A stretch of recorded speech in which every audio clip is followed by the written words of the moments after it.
You are Hi. Hi. Hi. Hi. We're like, hi. Hi. Welcome to the Motherhood channel. I'm Tanya Meeks. And I'm Quinn Brown Huffman. Welcome. Yay. Yay. Oh my gosh, we're talking about the mania of technology and social media and navigating it as a person, never mind a mother or a child. And I am feeling the ripple effect of it all this week, and you have your thing going on. I mean, Well, yeah, what? you just said you're like, I was on, what were you on more this week? You were saying on Instagram or Well, Instagram, yeah, Instagram is the one. It is is the the one. it's exhausting. It is. And I think the desire is that we're going to connect through that. Like we're connecting, we're clicking likes, we're finding new people, we're connecting. You can even put in tags of what you want to search for. And I think ultimately it leaves us not feeling connected, but exhausted. So unsatisfying. Yeah, that's Yeah. exactly it. Mm. Oh, no, I regularly have to just pull myself out of it and say, this is not where you're going to find what you're looking for. Mm-hmm. If I'm feeling disconnected or isolated or any of those things, gosh, it should be only a resort to go when I need to market something. And then it's like a sucking. It just sucks me right back in. Yeah. But I love what you were saying about the feedback we got after our tribe episode. How women were saying it's hard for them to connect on a personal level.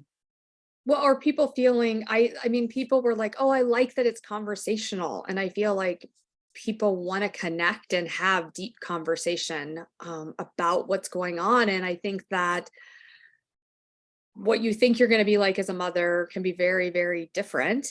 Like I'm homeschooling. I would have probably bet $1 million I wouldn't have homeschooled. I would just like didn't really think I would want to do, like I wouldn't have predicted that. I could have predicted some things, and but that wouldn't have been one of them. And now I feel so strongly about that. And that could change based on if Sparrow suddenly is like, I want to do this. And I'm not attached to it on the sense that if he wanted to do something different, I wouldn't be opposed to that.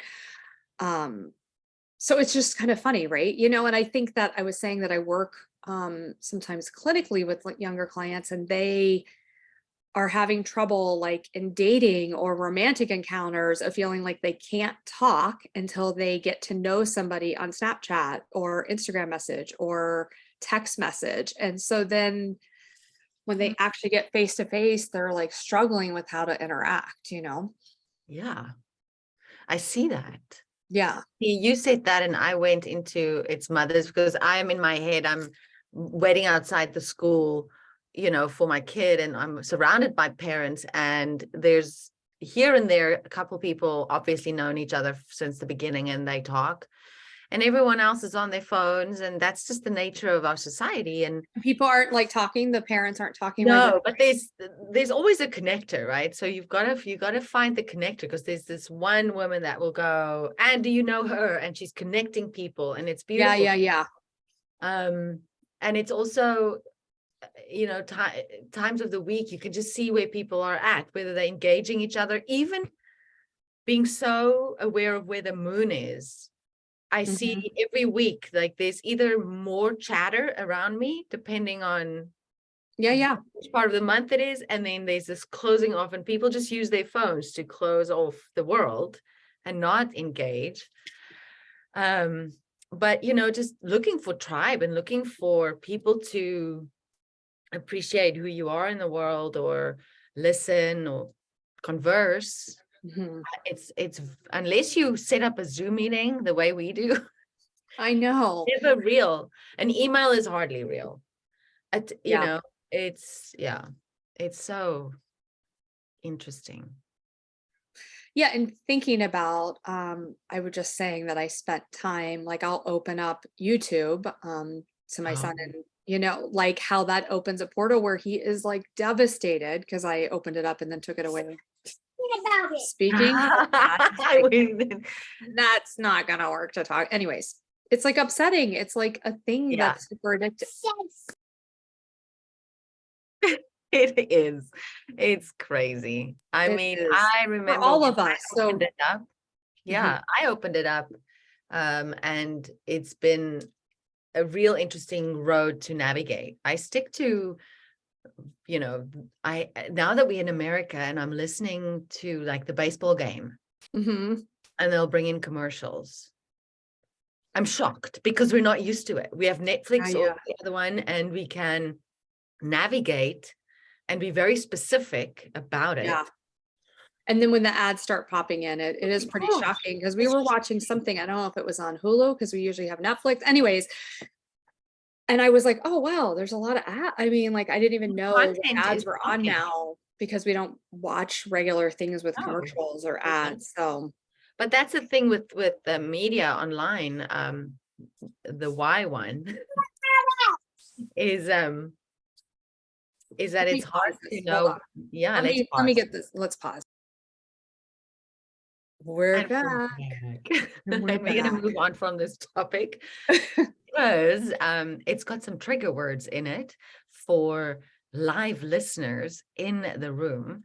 And that is in itself a whole conversation for another day. And How it to is, but navigate I our do think, conversations as adults.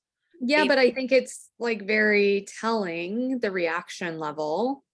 Because yeah, at first I was like, do we restart? And I was like, this is just real. Like, that's how upsetting it is. And that's like how upsetting if our phone breaks, we can move on from the top, but like how upset we get when something is taken away. And I just sometimes I think, even though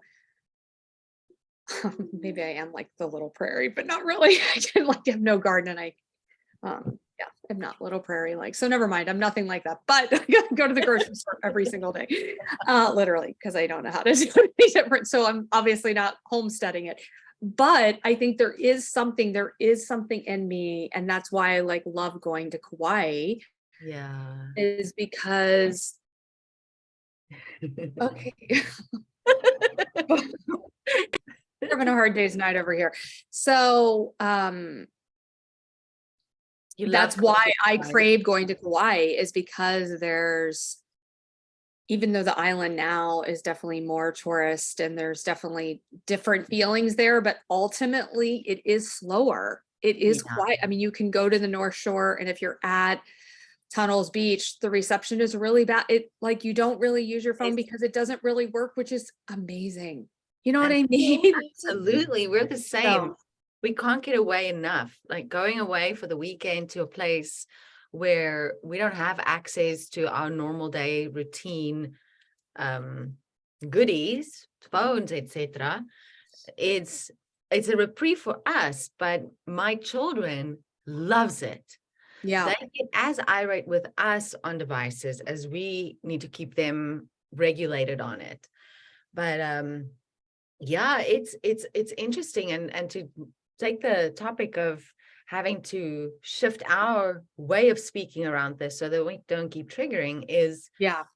makes me think of how often I sit in conversation with parents, friends, and they will go off on a huge conversation about serious, like hard to understand concepts for even Mhm. adults, but that's quite graphic. Or the commercials will come on TV and you go, I don't want their world to be infiltrated with all this intense Data. Yeah. data that they can't do anything about. Hmm. And how do I steer the conversation with friends and parents in a way that says, can we just either wait for them to be attuned to something else before Before we start launching into, because they hear everything. I I remember know. driving with Charlotte she was not even 2. And Ryan was starting to go into a conversation with me. And I'm like, hold on, she's listening to everything you have to say. And he's like, no, she's only da, da, da. And I'm like, listen. And I throw in the word duck in the middle of a sentence randomly. And she goes, quack, quack. It's see, and Sparrow's like quack quack. Great demonstration of the whole thing. But it's true. And I was just talking about, I was saying I used to do, no, you're repeating what you said. Sparrow's listening and he's like, quack, quack. He's like, great demonstration. That was perfect, funny. Thanks, Sparrow. Thank you. He calls our sessions because of the time we were at the beach. He still says, "Oh, you're going to do the tickle monster Oh, session." You know, that's what he thinks. You know, that's his. I am. I'm the master tickle monster. I learned from the babe. So much fun. But it is true. So I think that quack quack Quack, quack. quack quack. I think to take that in,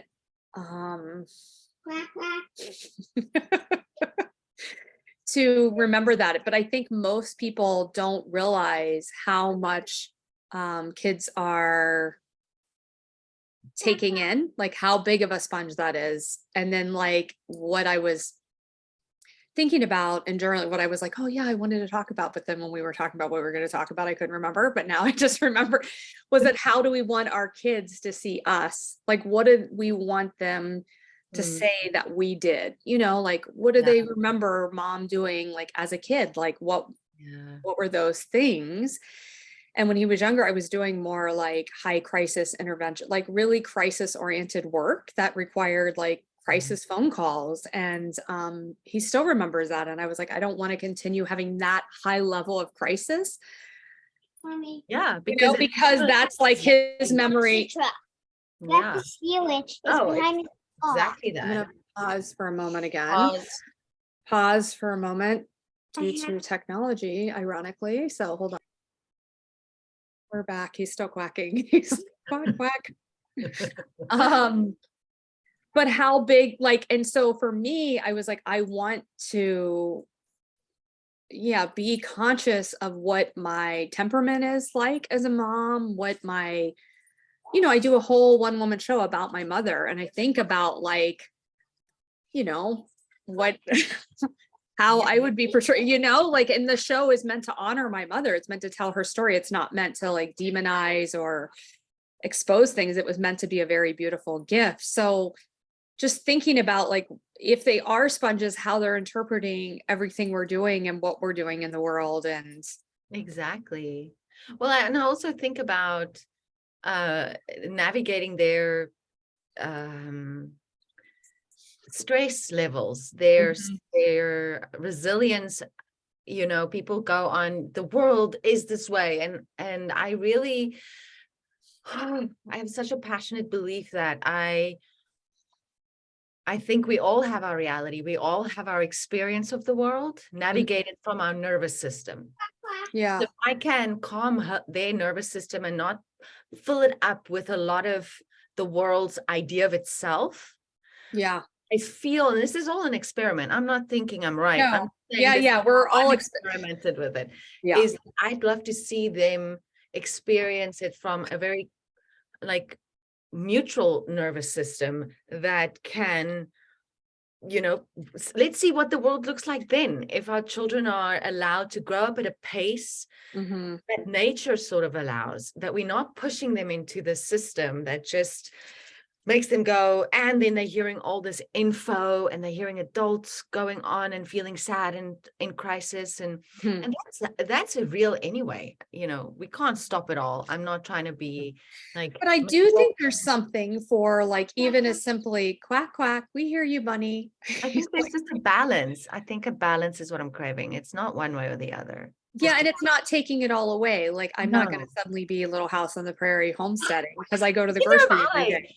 But at the same time, I do crave like nature and being at the sea. And I know for me, like I start to get busier, and if I don't, Bubba's, we hear you, bunny, quack, quack. We hear you. Are you going to do quack, quack? Oh, it lasts a lasting impression. I get it. I was like, what did he just say? Now I lost what I was going to say, but I'm not trying to go to a homesteading style, but at the same time, I crave being at the beach. And even like in the times when I started, I went from taking like a ton of things to nothing to the beach to a ton of things. I've done both. And then it became this like complicated thing with all the things at the beach. And I know we went the other day and this guy was like, do you really just have a backpack and a towel? I'm like, yeah, we really do. Like, and it is, and he had like a tent, I mean, like blow up things, like a campsite, like it was a lot of stuff. It was cool, but And I was like, yeah, I used to do that. And it was like, so it made something so stressful. And like, if I take one little car and like the backpack, I mean, then we have enough and then we end up playing and creating things in the sand and it's actually better. Yeah. I like it simple. And it's not, But I forget that too, because I'm like, well, we got this, and then he wants this, and then yeah. this, and then you forget something, and then there's an upset You over the think you have forgotten to be thing. able to cater for every moment that could go one way or the other. We need to be able to cater for it. And what if we are just more consistent witnesses? And when people feel that sense of witnessing, and feeling seen, and I think that's every person, which every child craving, right? And we take out the need to navigate every moment of their lives and we step into this witnessing ideal, then you start creating on the beach. You need just the towel. You need so much less. Because there was like flowers, and then somebody had made this spiral on the beach. Actually, this woman, Betsy, had made this thing like right when eclipse or COVID had just started, and I still have a picture of Sparrow. It had been raining and she made flowers and she had a big quartz crystal and she let him lay out flowers. And I still have that picture up on my like Facebook cover, but there was like a spiral and I was like, oh, maybe Betsy did the spiral. Like, and I was like, wouldn't it be fun to make like art on the beach and leave it? Like, and then somebody else gets to find it. And then it's like, you know, it washes away. Sometimes it's there the next day. Sometimes it's not, depending on how high the tide was. But there's something that is good for me too. Your little artist, I remember, yeah, that's one of my favorite things to remember about them before they were 5 and 6, is we would go to the beach and make labyrinths and build rocks and build, you know, you just sit in the sand and you just, that little part of your artist soul gets nourished because I'm allowing myself to get lost in the moment with them and not make the moment happen for them. And that's the difference. That's that's when we rest as artists too, is when we actually get to create with them. And it's truly playing, not like, oh, because I see parents sometimes and I think, and not in a judgment, but like they're playing, they're biding their time, they're trying to play, but it's not stimulating for them. They're playing along and nothing's wrong with that. But I know for me, when I can do something that we create together, you know, like it then is like this organic play that's fun for both of us. And then we even started just taking like a towel and taking like our little memory game and doing it on the beach instead of inside. And it's like, we're still playing outside games, but there's this like beautiful, it's like a beautiful landscape. Yeah. It's so sweet. No, I mean, talking about that, like when we do it because it's something we think we have to do. I was in an acting class yesterday. It was so much fun. And she said something so wonderful. She said, when we do what we think the world wants us to do, we go into tension. So when we play with our kids because we think we have to, or we step into the world and do things because we think that's what has to happen, we as parents and people innately put on this forward sense of tension in our bodies. And our kids are so sensitive to that. If we relax into our bodies, now we are coming from a very much our self alignment, source, body, mind, everything is aligning. We're sitting into our skins. That, you know, is when we are ourselves. And I think our kids crave to just be with us as we are. Whether sometimes it's just saying, I can't play, but I want to sit here with you and just watch you play. Can I just do that? I have to do that often because I very rarely feel like playing the way they want to play. I'll be right up. I'm not. Yeah. And I don't eat, like, there's certain games I'm like, no, I don't, if I never play, and he loves tag. And I'm like, it's not the game I like. I just, and I'm active, like I'll walk for 6 miles, but I don't really want to do that. Like something in me is like, no, I don't know. Don't make me do it. But I always am like, okay, I see 2 other kids. You guys can run and you guys can run it out. And it is so much better because then you have 2 little kids that want to run so badly and do this thing. I know. So I try to choose things that I genuinely want to do. So then the energy isn't like, okay, well, I'll run 5 times and I did tag. but it's not like, and he's not satisfied and I'm not either, because like, I was like, okay, I'll do it 5 times, you know, like, which turns into 20 And times. I've done that. Not really 5, it's more. And then, I have to call it. I'm like, okay, I have one more in me and now we're done. And, and I want to say, saying all of that, it's a beautiful thing to try and meet them where they're at and playing with them. And I totally. think it's so gorgeous watching parents really engaging, whether they like it or not. It's such a beautiful Totally. And show that's, of being present as a parent. It's gorgeous. So just make sure you hear me and Tanya in the right way. They see zero. we're not demonizing like Just finding all these ways, because we're trying to feel good in our roles as mothers, as artists, as people that really want to participate. And so it's, I don't know, in our conversation, it's just fun to sort of analyze and pull apart and see what works and what doesn't. And that's been and thinking about like, I remember watching, I don't know why, great podcast moment, but share quack, quack, quack, quack. the quack quack podcast. Quack, quack. There was some, I don't even know if it was like a baby wearing mom blog or where I heard it along the way, but for some reason I never forgot it. I was like, they're like, if you have the baby in the stroller, I don't know why this is so funny. I don't know why I feel the obsessed need to share this. They're like, you're pushing the baby energetically away from you. This was about a stroller. And for some reason, my little brain was like I heard that also because I was part of the baby wearing. It must have been baby wearing. No, they did say that. And I remember being so shocked that someone can put something like that out there and shame other mothers. And so that's why the reason I'm saying it now is because I never want to even say something on here that feels like if you're playing tag and you hate it, or if you play whatever, that we're demon, because I think everybody has to parent the way that feels right to them intuitively. Absolutely. And what I do will never work for another mom, and another mom might love to play tag and soccer or whatever, and that they would never want to sit and do art. I would rather do art and go to the sea and like be on adventures and go to 20 different events, but some moms would rather be inside and cook and do, and all of that is perfect. It is. But to think about how I like took that and thought, I mean, Sparrow just hated the stroller, so I didn't have to, even though I got like this jogging stroller. I don't even jog. I thought I needed, that was teal, and like,